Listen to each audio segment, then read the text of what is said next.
everyone. Today we're going to be talking about fruit and how fruit is sweet.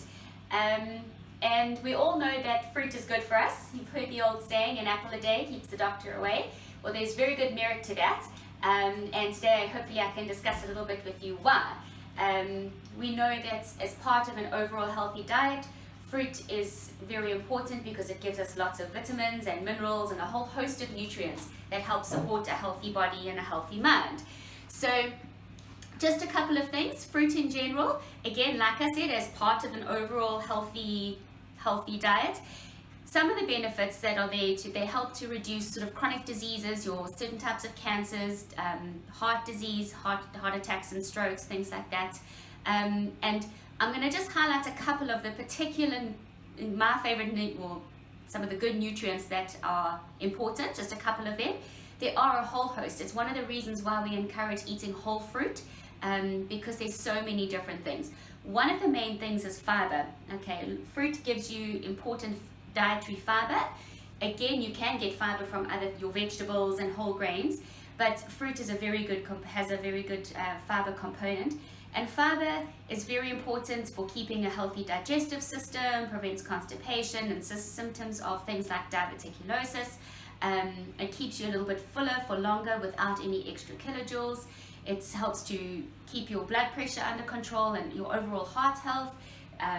Keeps your cholesterol at bay. So fiber is a very important thing. And most fruit gives us really good fiber content, especially if you can eat it whole with the skin on, chopped up. Fiber is a really good and important one that fruit can give you.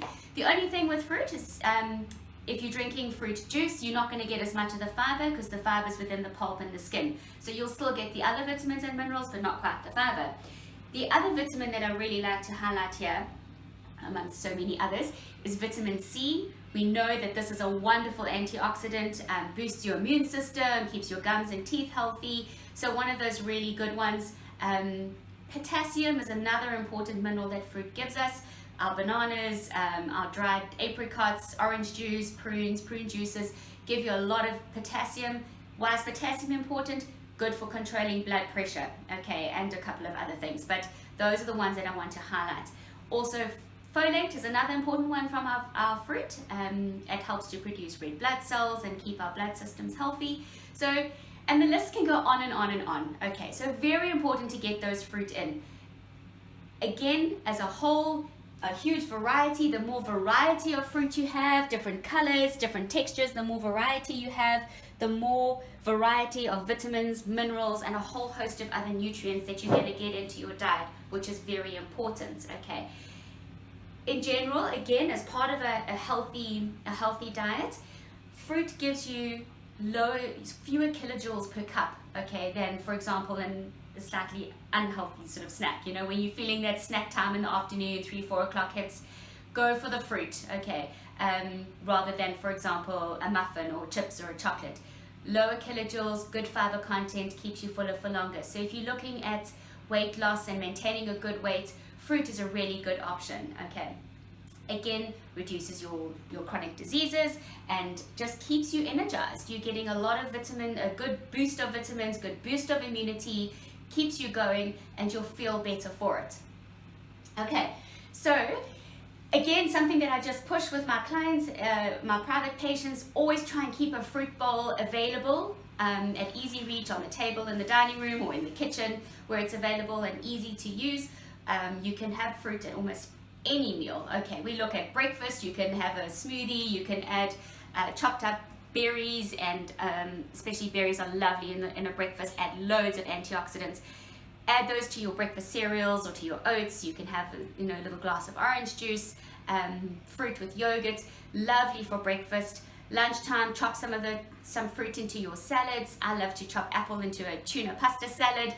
Try something different, okay, but you can always add it in. Even dinner time, slices of oranges and lemons with a grilled fish, or mangoes or apricots with a chicken dish. Again, you can, salads like coleslaw, you can always add chopped pineapple, things like that you can add, and you can really, there's lots of ways to get in fruit. Desserts, Lovely dessert, fresh and easy, especially with summer on the way. Of course, it's just a beautiful big fruit salad with as many different colors and variety of fruits that you can. But also just a baked apple or a baked pear, something like that, you can serve up, which I'm going to show you just now, a lovely dish that I have planned for you. Okay.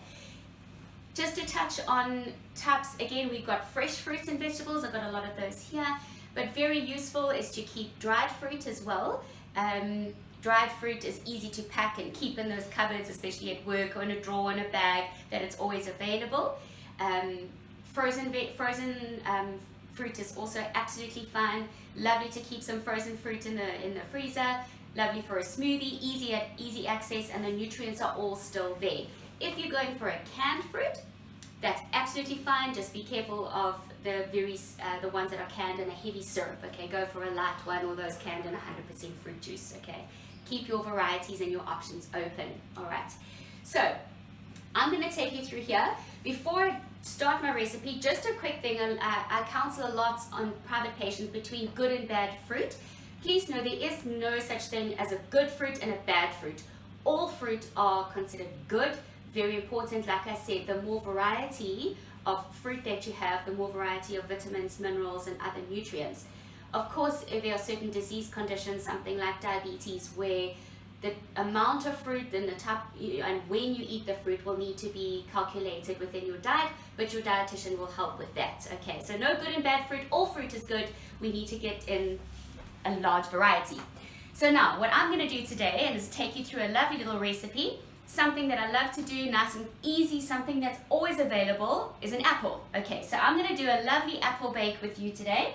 So I've done a little. Okay. All right, guys. So I've got a whole lot of apples here.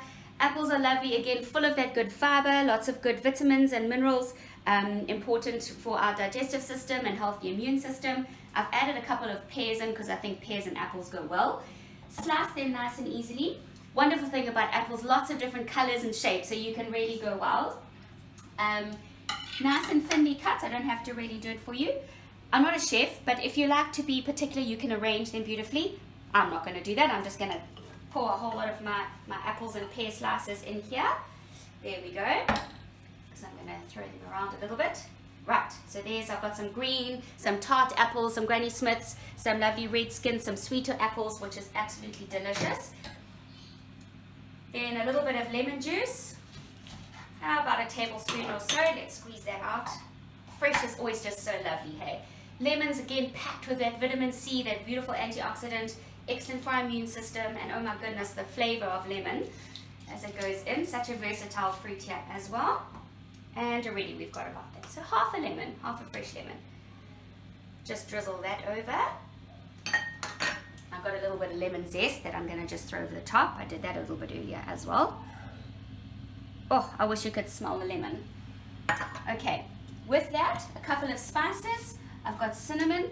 Again, such a wonderful spice, full of lots of medicinal properties that are attached to cinnamon, one of which is monitoring your sugar levels. So we're going to add a nice handful of cinnamon there. I suppose a teaspoon or two. I don't really measure, I'm just throwing it over. Again, a little bit of nutmeg. And all of these, the cinnamon, the nutmeg, and I've got some fresh ginger, lovely, that I'm going to grate over the top as well. All of these with some antimicrobial, anti-inflammatory, lots of health benefits. But oh my goodness, the flavor and the aroma just really sort of bring out the flavors of the apple. Okay, let's get a little bit of that in there. Right, don't worry, it'll all mix up now. Okay, in here I've got a little bit of fresh apple juice, about a couple of tablespoons and a dash of water. I'm going to add just a little bit of corn flour just to help thicken up the juice inside there. You can add a little bit of sweetness to the apples. You can add a little bit of coconut sugar or a little bit of sweetener or something natural, a natural sweetener like stevia. Just create that little bit of sweetness. I'm not going to add any of the sweetness because there's a lot of the apples are sweet enough in my opinion. And that is just going to get mixed up a little bit in there with those juices. Right, it all mixes together once it's cooking. It's absolutely delicious. Right, cover it over with some foil. Just lightly cover.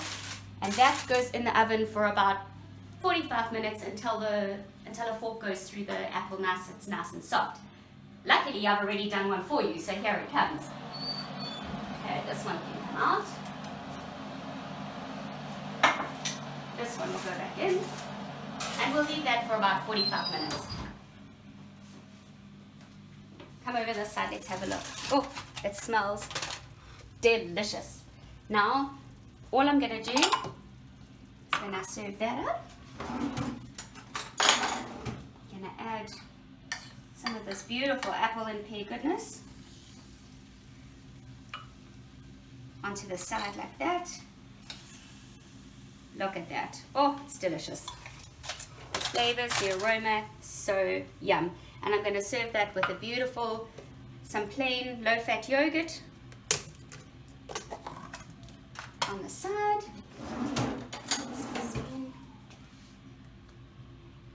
Just pour that over. Oh, it goes so well. I could do this for breakfast even. Right, look at that. I'm just going to leave that on the side. Okay, let's put a little sprig of sage on there. Okay, absolutely delicious. You could serve it with some sprinkled nuts, some walnuts or something over the top, or just lift it up a little bit for a pudding if you want to. But so delicious. Baked apples, nice and easy to do. Apples always available, so we don't have to go searching. And enjoy, guys. Bye-bye.